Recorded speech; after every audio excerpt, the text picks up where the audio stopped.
তিয়াল বাবা, উতিয়াল ওই পিস্তলটা দাও বলতি, নইলে পিঠটা তোমার গুলি করলে মেয়েকে ধাঁধলা করলি তো।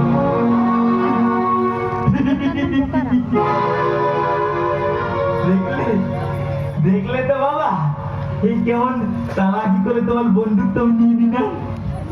বোকা, এবার এবার না তো যেটা মানে যে তোমাকে মারতে চেয়েছিল তাকে তুমি গুলি করে দাও।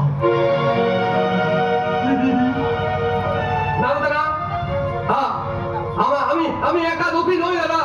ওই ওই হারামজাদা বন্যাকে গলা টেপে খুন করে লাশটা ডালিম গাছের তলে পুঁতে রেখেছে। আমায় তুমি ক্ষমা করো দাদা। আমি খুন করিনি দাদা। আমার মোবাইলে শব্দ রাখ, এবার বাবাই খুন করেছে। এই দেখো, এই তো ভুল করেছি চাণক্য, এই তো তোমার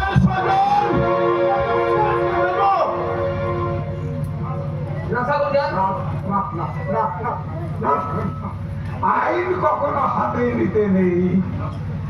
আরে লাশটাকে তোলার ব্যবস্থা করছি, আর তুই পুলিশে খবর দে।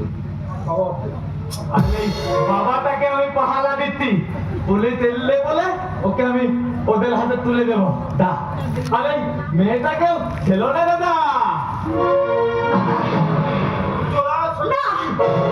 বন্যা শুনে কয়েকটা দুর্দে আমার জীবন, তোকে তার সাজা পেতেই হবে। দেখলে তো বাবা, নামে বোকা হলেও আমি কিন্তু শয়তানিতে কি রকম পাকা। তুই কি করেছিস রে হতভাগা? ছেলে হয়ে বাবার তুই এত বড় সর্বনাশ করলি। বেদ করেছি সর্বনাশ করেছি। কতবার বললাম এই সম্পত্তিটা তুমি আমার নাম লিখে দাও, দিলে না তো। যাও এবার দিলে গিয়ে কত মনে না রে শোন, আমি জেনে গেলে তোকে আমি সুখে রাখতে দেবো না। লাশটা তুলে প্রমাণ হয়ে যাবে যে তুই খুনটা করেছিস, বুঝলি তো? আমি নিজে প্রমাণ করব।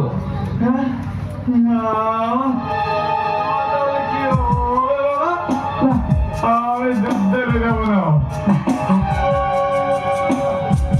তোমাকে যেতে হবে না, তোমাকে যেতে হবে না। তুমি চলে গেলে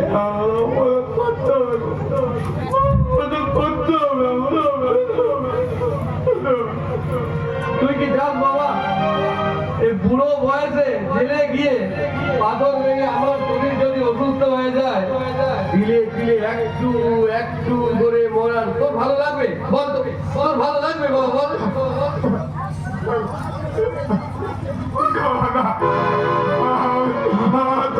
তোমাকে জেলে দিতে হবে না গো।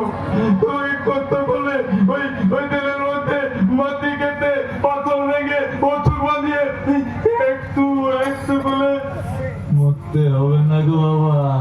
তাহলে তাতে বলুন একেবারে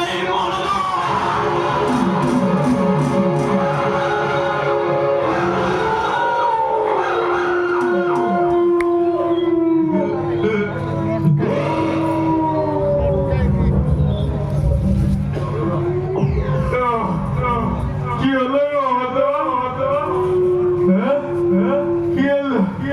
বলে গেলে দাও এবার খেয়াল থাকলে তোমার